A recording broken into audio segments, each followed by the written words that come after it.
Python versus Java. Python is very popular and Java is also very popular.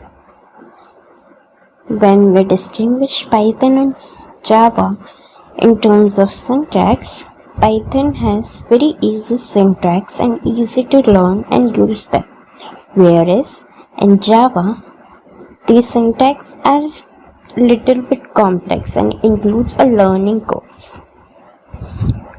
Python is slower than Java in various implementations. Java is relatively very fast across platforms. Python can be used on any platforms. It's platform independent.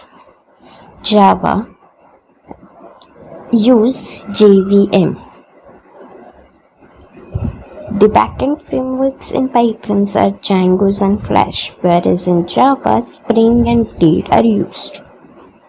Machine learning libraries and Pythons are TensorFlow, PyTorch, whereas in Java, Vika, Melt, Deep Learning, Fuji, MOA is used. Development engines in Python includes Cuckoo's Panda 3D, whereas in Java, JMonkey engines are used.